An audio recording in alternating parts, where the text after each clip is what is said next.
Kita anak-anak Joel Kids, selamat pagi semua anak-anak Joel Kids.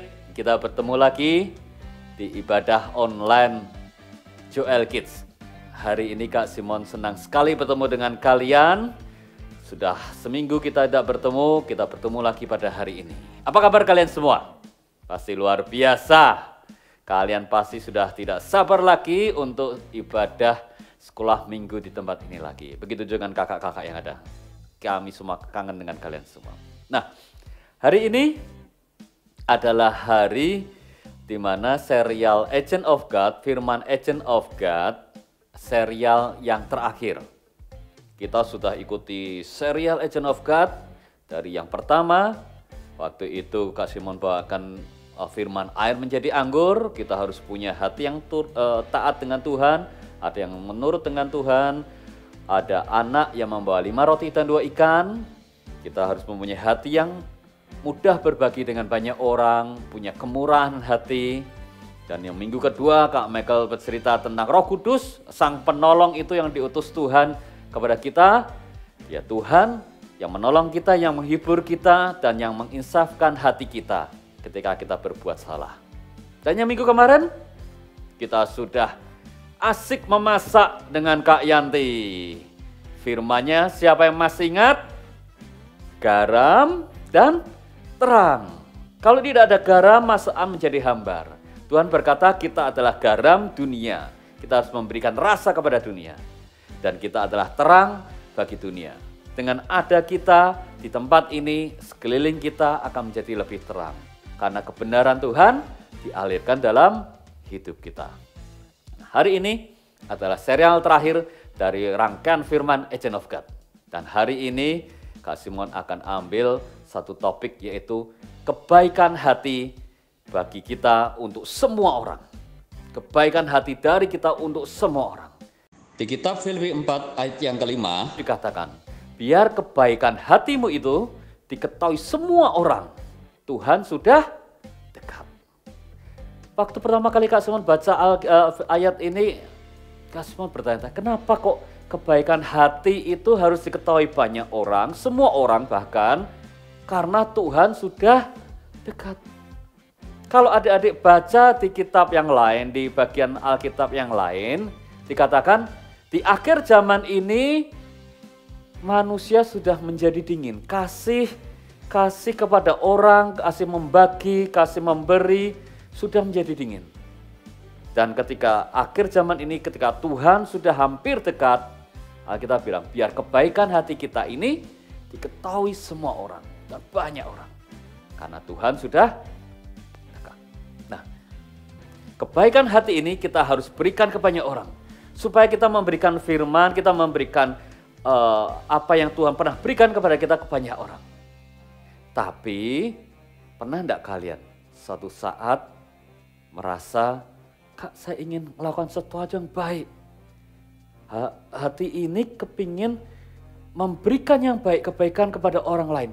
Tapi di dalam hati kita ada sesuatu yang seperti menahan kita. Jangan. Nah itu sesuatu yang dari si jahat berusaha bisikan pada hati kita. Nah seperti ini. Dia datang untuk menghalangi kita melakukan yang baik.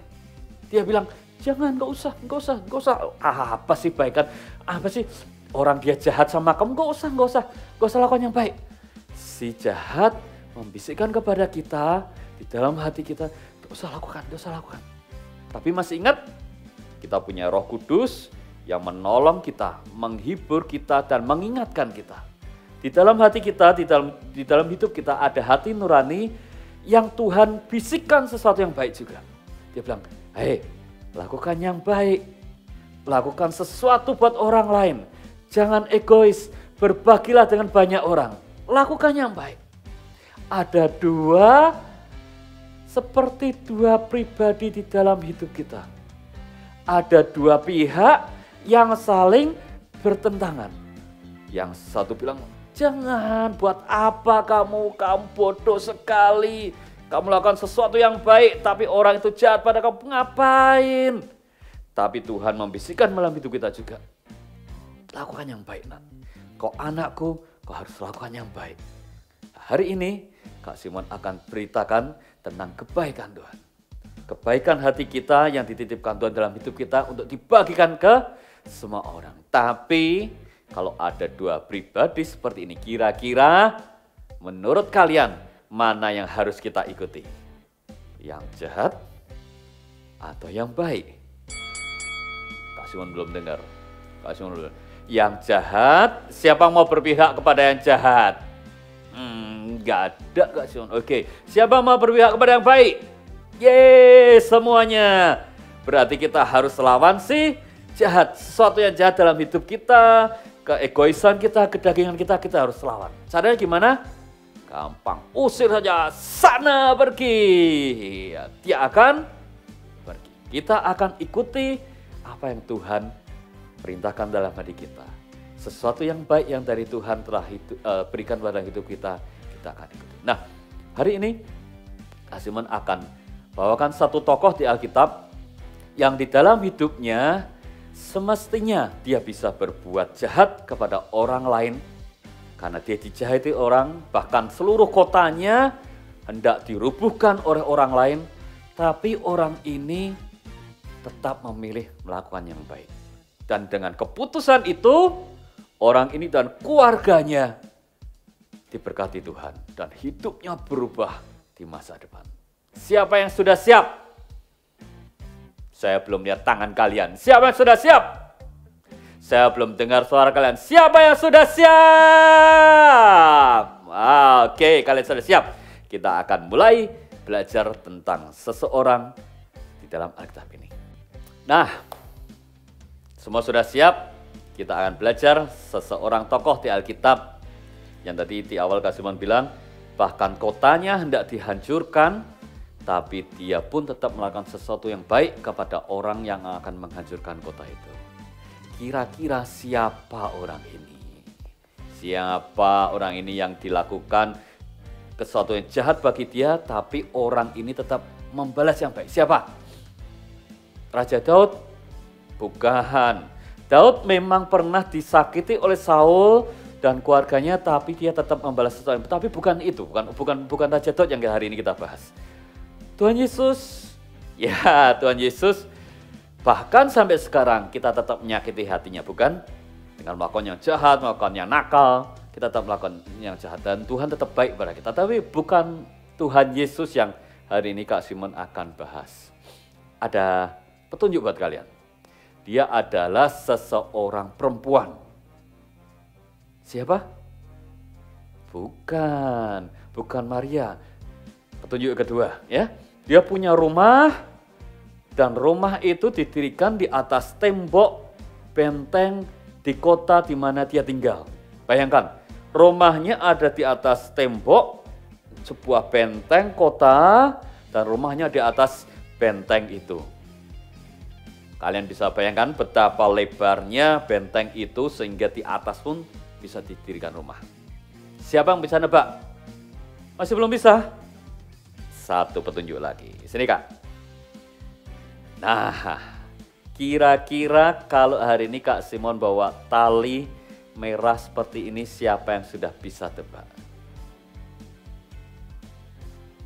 Belum bisa juga? Ya ampun, kalian kebanyakan nonton film di rumah ya. Terlalu banyak bermain di rumah sehingga kalian lupa baca Alkitab. Hari ini kita akan bahas seorang perempuan yang bernama Rahab. Masih ingat? Lupa juga?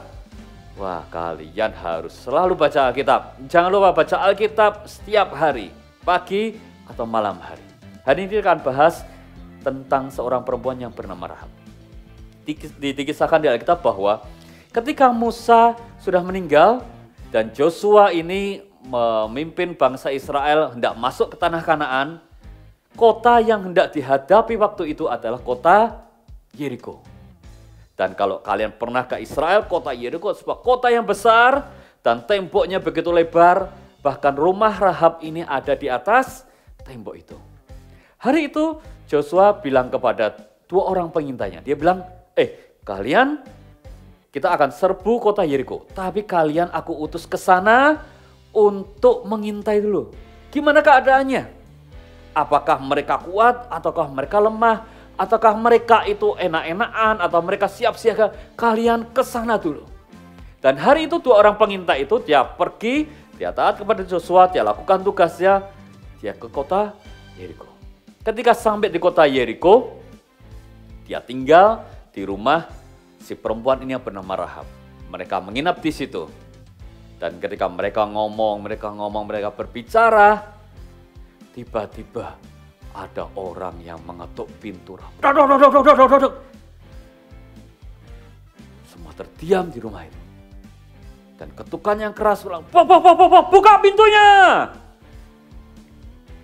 Ketika Rahab hendak keluar, dia lihat dari jendela, ternyata banyak tentara yang diutus Raja Yeriko untuk menangkap 2 pengintai ini. Gimana caranya? Misi mereka ini bocor sehingga Raja Yeriko mengetahui bahwa kota Yeriko sedang diintai oleh 2 orang ini. Dan Rahab dengan cepat dia bilang kepada 2 orang ini, kalian cepat naik ke atas, ke genteng, ke atas, ke rumah soto di atas rumah saya. Aku akan tutupi kalian dan jerami dan diam di situ, jangan banyak bicara, bahkan kalau bisa nafasmu kalian pelan. Dan mereka naik ke atas, ditutupi oleh jerami dan pintu semakin gedor, semakin keras. Ketika Rahab membuka pintunya, tentara dia bilang, mana 2 pengintai itu yang ada di sini yang hendak mengintai kota kita? Mana dia? Rahab, dia ambil satu keputusan yang baik. Dia ambil satu keputusan yang tepat. Dia bilang, tadi memang benar ada 2 pengintai di sini. Tapi kalian terlambat. Ketika hampir sore mereka sudah keluar dari rumahku dan mereka kembali. Cepat kalian kejar ke mereka. Kejar mereka, siapa tahu kalian bisa menyusul mereka. Dan untungnya tentara-tentara ini percaya dengan omongan si Rahab. Mereka kejar, keluar. Dan Rahab ketika sudah semua tenang lagi, dia naik ke atas dan dia bicara kepada 2 pengintai ini. Dia katakan seperti ini, aku tahu bahwa bangsamu Israel adalah bangsa yang diberkati Tuhan. Dan Tuhan sudah menyertai bangsamu, bahkan dia mengeringkan Laut Merah untuk menyeberang menuju Kanaan. Hari ini aku sudah berbuat baik kepadamu. Bangsamu hendak menyerbu kotaku, hendak menghancurkan kotaku, hendak mengambil alih kotaku. Tapi hari ini aku berbuat baik kepadamu. Ingatlah aku dan seisi rumahku. Dan 2 pengintai ini karena mereka diselamatkan oleh si Rahab, dia bilang, oke, kami akan ingat engkau dan kami akan ingat keluargamu. Kami akan tinggal di sini sampai aman dan kami akan kembali ketemu dengan Joshua pemimpin kami. Dan kami akan menceritakan semua kejadian ini dan kami akan selamatkan engkau dan keluargamu. Hari itu, malam itu, Rahab dia ambil keputusan yang baik, keputusan yang benar. Dia berikan kebaikan kepada 2 pengintai ini. Sekalipun kotanya hendak dihancurkan oleh bangsa Israel, dia punya hak untuk marah akan hal itu. Tapi dia ambil kebaikan. Dan dia berikan kebaikan kepada 2 pengintai ini. Ketika sudah mereka hendak pulang kembali ke Israel ketemu dengan Joshua, mereka bilang, kami akan selamatkan engkau dan keluargamu. Hanya beri kami tanda bagi kami untuk bisa mengerti di mana kami akan selamatkan engkau. Dan Rahab dia ambil seutas tali kirmisi, seutas tali yang diberi warna merah. Seutas tali yang akan digantungkan oleh Rahab di jendela rumahnya. Dan hari itu tali ini menjadi tanda buat mereka supaya mereka ngerti bahwa ada Rahab di situ yang pernah menyelamatkan mereka. Dan ketika Israel menyerbu kota Yeriko, siapa, sekali lagi Kak Simon mau tanya, Kak Simon mau tes sih. Berapa kali bangsa Israel atau berapa hari bangsa Israel mengelilingi kota Yeriko? 1 kali, 2 kali, 7 kali. Kalian harus baca Alkitab ya. Kitab Joshua, 7 kali bangsa Israel mengelilingi kota Yeriko. Mereka mengelilingi pakai apa? Pakai kuda? Bukan, mereka mengelilingi hanya berjalan kaki dengan imam membawa tabut di depan dan mereka tidak mengeluarkan suara. Bayangkan, mereka cuma keliling kota Yeriko dan tidak mengeluarkan suara sama sekali. Tapi pada hari ke-7, mereka keliling kota itu sebanyak 7 kali. Dan di angka 7 terakhir mereka teriak, mereka benar-benar teriak mengeluarkan suara, mereka teriak bagi Tuhan. Dan tembok Yeriko itu menjadi runtuh. Dan ketika runtuh, bayangkan adik-adik, ketika tembok itu runtuh, ada rumah di atas tembok Yeriko yang tetap berdiri. Dan ada seutas tali merah, tali kirmisi, tali perjanjian. Dan orang bisa lihat dari jauh bahwa itu adalah rumah Rahab. Hari itu Rahab, orang tuanya, saudaranya laki-laki dan saudara perempuan diselamatkan dari pertempuran itu. Dan mereka diajak menjadi bangsa Israel, menjadi ikut bangsa Israel. Hari ini kita akan belajar bahwa kebaikan yang kita berikan buat orang lain itu akan membuat efek bagi kita. Tuhan sudah menyiapkan sesuatu yang luar biasa buat kita. Kalian tahu nggak? Rahab ini ketika dia diselamatkan, dia bergabung dengan bangsa Israel, bahkan dari Rahab lahir keturunan-keturunan raja-raja. Raja Daud, dan yang paling ujung di sana Tuhan Yesus lahir dari Rahab. Dari seseorang yang seharusnya hari itu dimusnahkan, dihancurkan bersama kota Yeriko. Tapi karena dia berikan kebaikan dengan sebuah perjanjian tali kirmisi, dia diselamatkan dan masa depan hidupnya berubah total. Hari ini, Kak Simon dorong kalian semua. Hari-hari terakhir ini, Alkitab bilang Tuhan sudah dekat, biarlah kebaikan hatimu diketahui semua orang. Hari-hari terakhir kalau ada teman kalian yang menjengkelkan kalian, ada teman-teman kalian yang membuat kalian ingin marah, baiklah dengan mereka. Biar hatimu ini, kebaikan hatimu diketahui semua orang. Tuhan sudah dekat. Ingat tali merah ini tali kirmisi. Tali perjanjian antara Rahab dan Israel. Tapi masih ingat ketika bangsa Israel tidak keluar dari tanah Mesir, ada sesuatu yang merah juga yang mereka persiapkan. Siapa yang masih ingat? Mereka ambil darah domba dan dioles di ambang pintu. Ketika Tuhan dan hendak membunuh, hendak mengambil nyawa dari anak sulung semua di Mesir, dilihat ada perjanjian darah itu, rumah itu dilewatkan. Tali kirmisi perjanjian ini adalah perjanjian kita dengan Tuhan. Tuhan, ketika kami sudah berbuat baik kepada orang lain dan kebaikan hati kami diketahui semua orang, kami percaya Tuhan juga akan menganugerahkan kami sebuah kebaikan dan masa depan kami akan berubah. Hari ini firman terakhir dari serial Agent of God, kebaikan hati kita harus diketahui semua orang. Tuhan sudah dekat. Sekarang tutup mata kalian, Kak Simon akan berdoa sekali lagi buat kita semua. Tuhan Yesus, kami mengucap syukur untuk pagi hari ini. Terima kasih untuk firman-Mu, terima kasih untuk pengurapan-Mu. Kami percaya Engkau berbicara banyak kepada setiap hati kami. Buat kami mengerti tentang firman-Mu ya Tuhan. Dan Tuhan Roh Kudus bantu kami melakukan kebaikan bagi semua orang. Karena kami tahu kebaikan hati kami harus diketahui semua orang. Hari ini, biar semua kami anak-anak yang mendengarkan firman ini menjadi agen-agen-Mu ya Tuhan, agen-agennya Tuhan. Persiapkan hati kami, persiapkan hidup kami, dan Engkau yang tunjukkan kepada kami apa yang harus kami lakukan. Di dalam nama Tuhan Yesus, kami mengucap syukur. Semua katakan, amin. Nah, kita sudah selesai dengan firman Tuhan pada hari ini.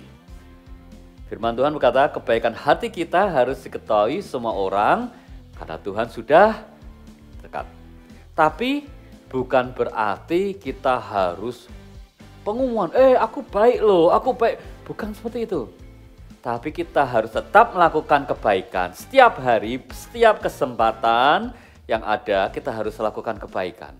Bahkan ketika ada orang yang tidak layak menerima kebaikan kita harus tetap baik kepada mereka. Ada suatu kesempatan yang baik, kita harus tolong orang. Ada orang yang berkebutuhan, kita harus tolong orang.